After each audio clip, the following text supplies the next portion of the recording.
Hey, it's Chris. Unboxing, ranting, hopefully no unranting, but a little bit of unraveling. Not only in a literal sense, but hopefully not a metaphorical sense. So, what do we got going on today? We got Skyrise, new release from Roxley. Then we have Fall of Lumen, engine builder from Twig Games. We have the new expansion from AEG, Chest Nightfall. We have the big ol' 7th Continent sequel, 7th Citadel. And then last but not least, we got Skytear Horde. You ready? Let's go. Hopefully, no fingers were cut in the making of this video. This is completely unrelated, though. This is from my wife's birthday present. I just totally... Anyway, what are we doing? What are we talking about? First up, Skyrise. This is one of the few games I have ever laid-backed in my life, career, board gaming, hobby, saga, whatever you want, right?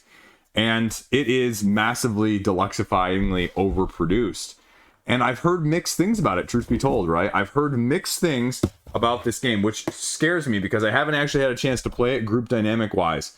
And it's point salad buffet, if you will, at the end game.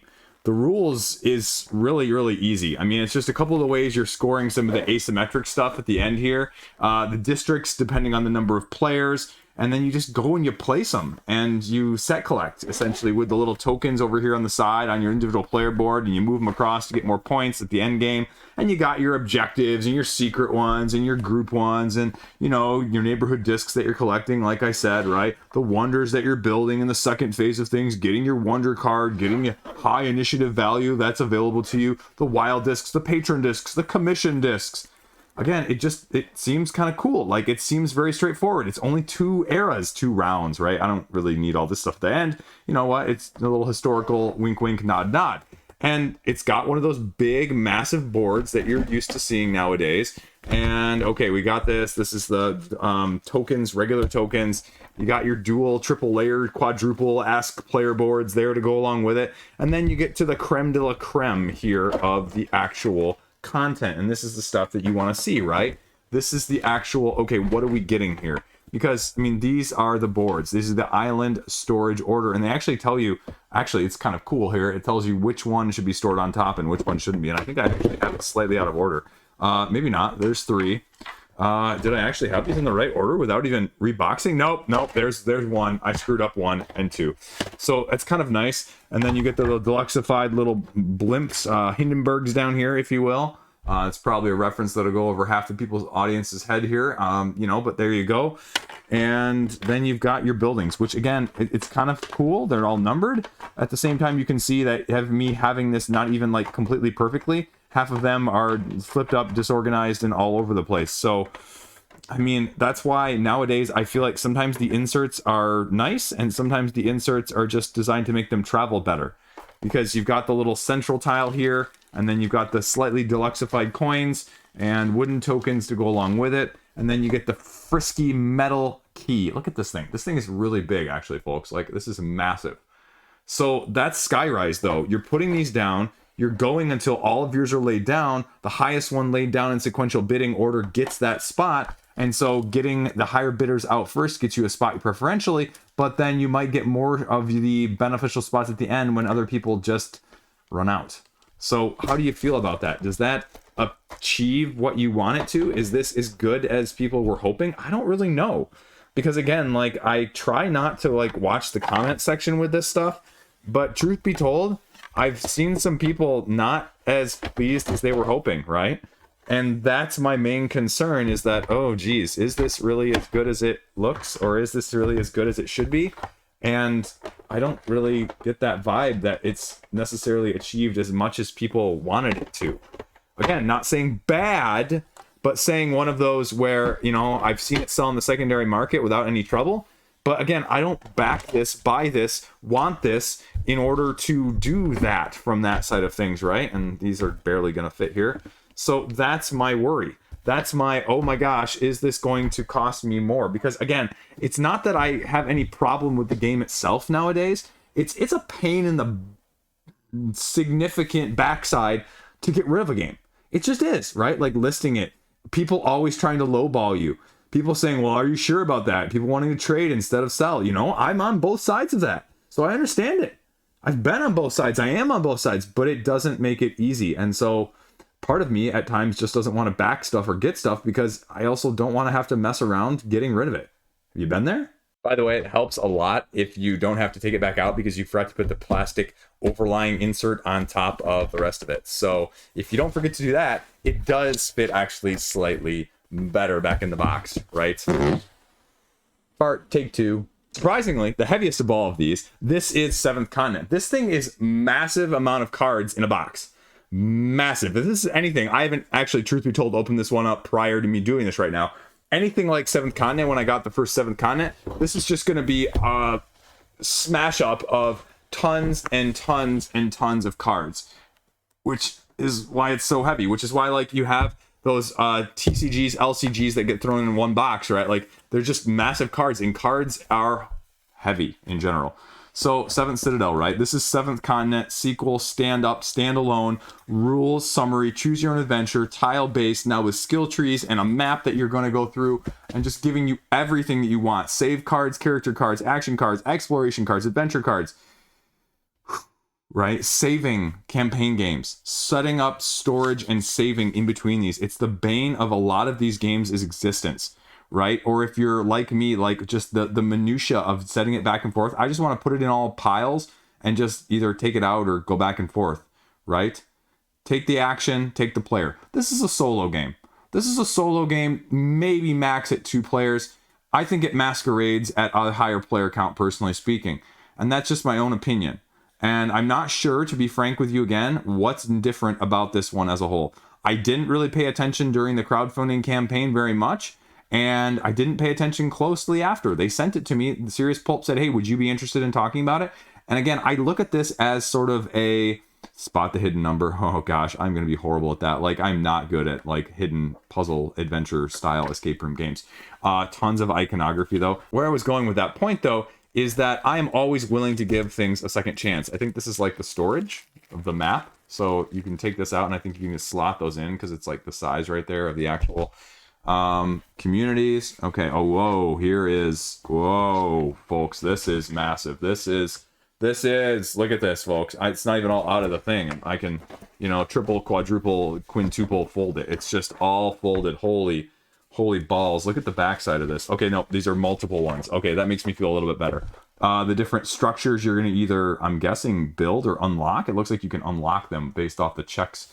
You know, dispensary. Of course, Liege starts with the dispensary. Tavern, academy. Then he goes to the tavern. Sorry. Academy, guild, sanatorium. Sanatorium, I should have started with that one, right? Cause I'm freaking crazy pills. But it looks like you just have a bunch of these. So maybe per player or per session, more than one to give you. Dialogue. I wasn't expecting a dialogue book. Okay. I mean, still, though, I think this looks more accessible than ISS Vanguard. Oh, them's fighting words. I know. But, yeah, I mean, that's the situation here that you've got. I mean, it's just like choose your own adventure, right? Like here, these are all numbered. So go there, do this. Here's the iconography. Can you get through all of this? I mean, like, when I just talked about the Don't Back It video, which I will be coming out right either before or after this, one of the games on there that I'm talking about, I won't say what game, it had 60 plus hours written as the campaign, right? And I look at that and I go, how many times do you have to play 60 plus hours? A new beginning, introductory scenario? Hopefully this is actually like really well done because there's nothing more difficult or frustrating than someone giving you a scenario that doesn't prepare you, right? I'm looking at you, freaking Etherfields, right? Like 2.0 Etherfields was totally a good intro scenario that they did. After that, it just turned into the same crap that it was before. And I say that as someone who, you know what? I didn't like that game. I thought it was convoluted. I thought it just didn't bring to the table what it should have, especially when you put such a big gap between wave 1 and wave 2. Nope. You didn't improve things. You just sort of left it as is and you put some window dressing on it for me. And I didn't like it. Conclusions, here's all your threats and all your, basically, quests, epilogues, stories. So we'll go through that. And then the other threat, this is the Awakening. This is the Drums of... This text, you can barely read this. Drums of Desolation. I don't even know... Dagcames. You know I can't pronounce stuff, but... Datacums reminds me of like Bluey. Anyway, Awakening, threat books. And here you go, folks. Here are all the cards, right? These are all just cards. Like square cards of every shape and variety. You know what? blessing curse with this one, I'm gonna go that this is okay, because you know what? It's just cards. It's just cards. Like, it's one thing if it's cards and then this many tokens on top of things, you know, your Euthias, your Mage Knights, your anything along those lines, Mythwinds. You know, the thing I'll say though is I don't really need the miniatures. I mean, look how small these miniatures are. These are wee tiny miniatures, like 9mm or whatever. I don't know. You know what I'm saying? Like 16, whatever it is, right? Like, I would just be happy with cubes. I would just be happy with cubes. You can't make the features out in these significantly whatsoever, right? We're blown up pretty much all the way right here. And so here's my finger for size, right? Or here's my finger for size. So that's what you've got going on there. Again, like, I could do without those. I could do without those. Clearly, I don't know what these are for, but these look kind of cool. So then we slot that back in there, and again, we've got more. What are these? These are slightly different. Oh, dividers. Oh, they're just dividers. Never mind. You don't need to see dividers. You don't want to see dividers. But it's good that it has dividers as well. And whatever the heck this is. Oh, on the edge of peril. So this must be like a little expansion. Expansion, 2 dividers, 30 cards, spice up your adventure. Can't go without the base game. So how do you feel about this? Is this something to win you over? I mean, I look at this again. I will call this. I will say it like it is. I think this is a solo game, period. I think this is a solo game, period. So if you're interested in it, that's where I would go. I like Mage Knight, right? You can play Mage Knight with 2, 3, or 4. Some people play it with 2. Hardly anyone ever plays it with 3 or 4. Right? I'm right? I don't know. I'm just making stuff up. I love talking about board games. By the way, comparatively, as we talk about Skytear Horde here, I think Skyrise is actually maybe the lightest of all these games, truth be told. Really? No, just kidding. War Chest is. But Skytear Horde actually is pretty light here as well. And so they have an upcoming campaign, because what they're doing, and I'm not sure, to be honest with you, when I look at this one, they sent me this, and I wasn't sure if this was, oh, this is, okay. Well, there's your answer right there. My question was whether or not this was going to be Monoliths, or if it was just the base game, because they remembered me from covering it in the first campaign, and they said, yeah, we would be loving to send this to you from Skytear.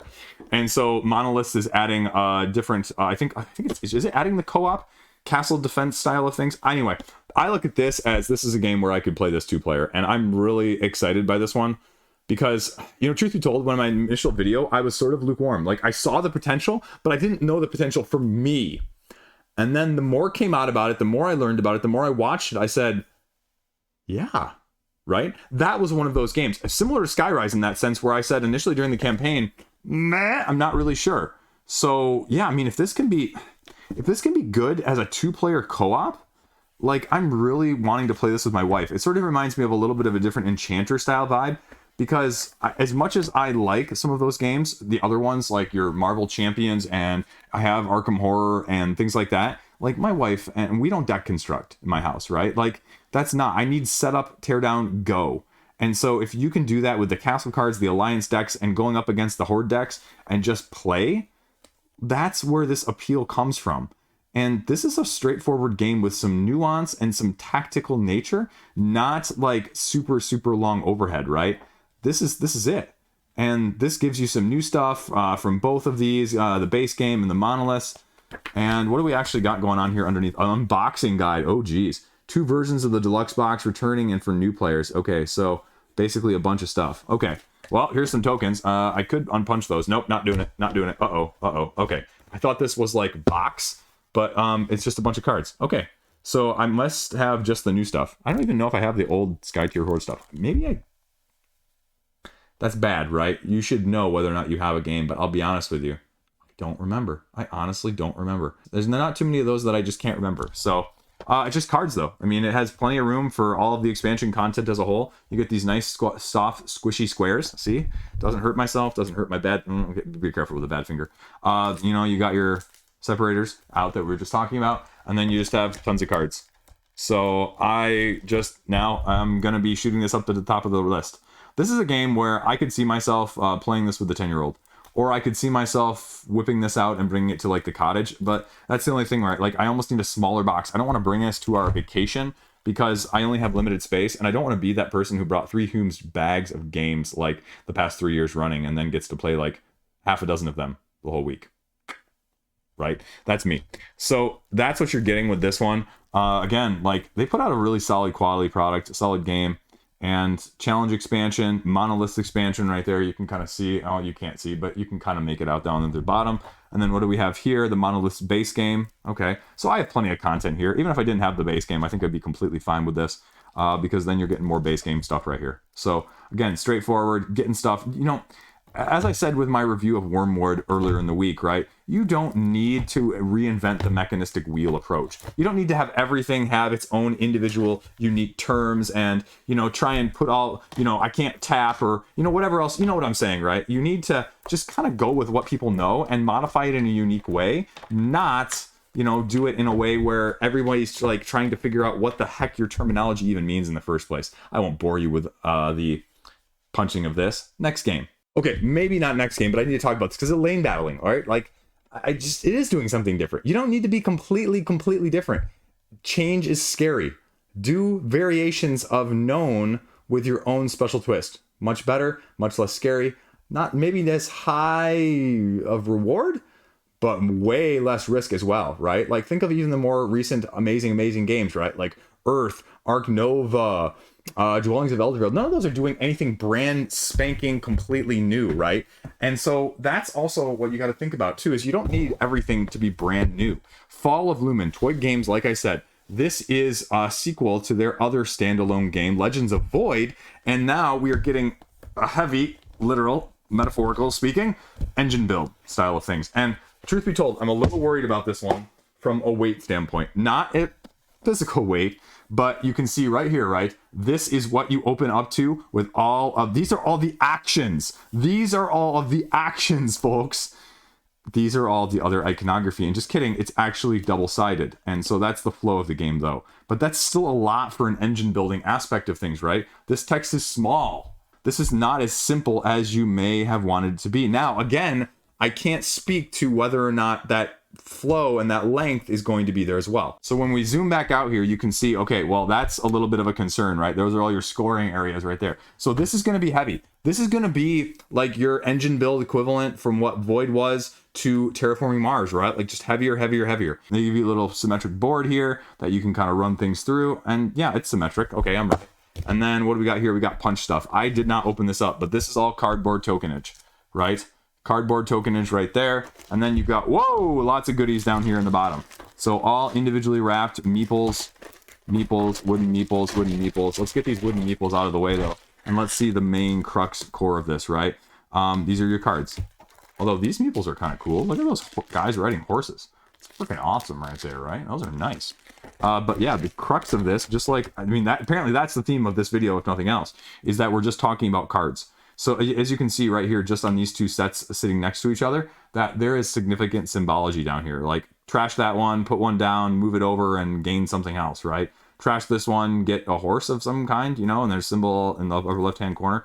But again, this is not a light amount of cards. Again, like I'm just pulling out decks after decks, smaller decks here, you know, a little bit larger, play ones here that are gonna go along with it as well. And then again, I can barely hold all of these. This is just, okay, wait, can I do it? Yep, 2 hands. But I mean, again, look at this. This is just a ton of stuff. So I'm not, you know, put off by it, but I'm a little concerned because, you know, I prefer a slightly lighter overall engine build. But at the same time, you know, these guys, passion project, indie developers. So, you know what, let's see what they can do. You know, I had the rulebook out. Where is it? It's over here. It's a thicker rulebook as well. Like this is a thick rulebook and it's very comprehensive, but it's not much thicker than Legends of Void, right? If we blow it up right here for you, this is a 32-page rulebook down here. And again, it's not like light overview, you know, like pictures everywhere, although he flips to the page with pictures. That's all the stuff. I mean, that's a lot of stuff. And this is very descriptive. They have very pretty rule books, but there's a lot of stuff going on here. These are not light on information about how you're composing your deck, starting your assets, the heroes, all of the factions, the actual gameplay turns. Again, the 5 different resources, 5 different skills you're going to be using, all of these different actions of gathering, trading, acquiring, solving. Is it going to be just too much? That's what I worry about. I mean, this is how you play a card, right? Look at all that. That's just for playing a card. So that's what I have concerns about. Now they give, again, a great explanation at the back here. So it's maybe not as long as it looks. Okay, the last 10 pages are just explanations of heroes and cards. And so they probably have the best rulebook in terms of explaining stuff that shows up on the cards for just figuring stuff out than almost anybody. So I give them a lot of kudos. And there's a freaking index. So that's cool too. So I give them a lot of credit for that. I need to get this out of shrink wrap so it takes up less space in here because you know what? That's the other thing I'll say is I kind of wish it just didn't take as much space up, because again, you can see these two huge dividers on the side taking up a good portion of the box, and mainly that's not because you need that space, but it's because this has to fit into this, right? So that's more of the rationale, I think, more than anything else, which again, not a huge deal, but it's just like, okay, sometimes I wish I just had a little bit of less is more. So I'm super excited about this one too, but this one might be a harder sell for my wife. It might be a learn, play several times, and then teach other people. So don't forget the baggies. Going back to the dispensary, right? So last up, not least, we have War Chest here. Now, this is the Nightfall expansion. If you're remembering this, this is from AEG's Expansion Extravaganza. And Chris, you didn't back that, Chris. You're right, I did. I bought this off of someone on Reddit. I love this game, and this one, it's been delivered for like over a month now. And AEG has basically not given any information on when it's going to be available at retail. Same thing with Space-Based Genesis, right? I can't get Genesis right now. I'm trying to find someone who's willing to sell Genesis. And all you've got going on here is you've got Assassins and you've got Saboteurs. And you're adding them in, and you're getting a little bit of extra cards. 2 little tokens right here that will just pop out right there for the good of the thing. We'll take a look at these cards here that just show you what the Assassin does. Tactic, move, and then poison and adjacent. After he attacks a poisoned unit, he may take the coin of the attacked unit from the supply and remove it from the game. That's freaking sweet.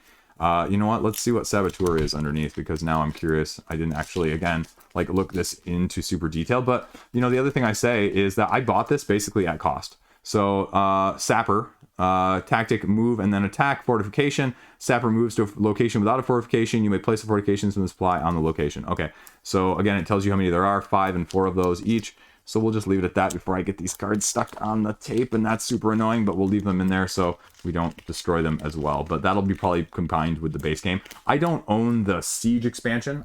When I was buying it previously on AEG's like yearly sale like 2 years ago, I was looking at the expansions and I decided not to get Siege. I got the other one instead. So but again, these are like awesome poker chips. It's just that the storage for the base game is horribly crappy, so it just doesn't work well, because as soon as you tip it over, they all fall out, and that kind of sucks. So you got to store it like completely upright on the shelf in the first place. So yeah, but they're solid. I mean, these remind me of like old Splendor ones, right, where they're just incredibly quality solid, and I just love them from that aspect of things. So I can't say enough good things about War Chest, and one of these days I will finally put out my best like 2-player games or my best abstract games or something along those lines to get a little bit of everything. So just kind of cool. Really excited to play this game. Really excited to play this game more. This one might actually go to vacation with me. But that's it. There you go. Rant, ramble, unraveling. Not too much all in one, but this is kind of how I feel like unboxing should be, right? Make it halfway entertaining, because I'm halfway entertaining in the first place, and then make it short and sweet. You don't need to see an unboxing of one game for 47 minutes, right? 5 in 1. Definitely worth your money's worth, right? Yeah, right? Considering, well, it's free. So there you go. That's all I got. You come for the games, stay for the rants? I don't know. Whatever. I'm done. It's late. We got 2 kids in my bed. We got 4 kids downstairs. My nieces and nephews are spending the night for a sleepover. So it's been a heck of a night getting them to sleep. You know what? It's like first sleepover for 2 of them. You got kids, you know what I'm talking about, right? Okay, so I'm going to work in the morning, so my wife is going to have to deal with the remnants of that, but that's all I got. Stay classy. Have a great day. Thanks for watching. Let me know what you want to see. New, hotness, everything else in between. Reviews as soon as I can for this stuff too. But that's all I got. Thanks for watching. Stay classy. Hopefully short and sweet enough for you in the first place, and a little bit of intriguing, interesting, or something else altogether for you if you're watching and made it this far in the first place. So peace out. See you around.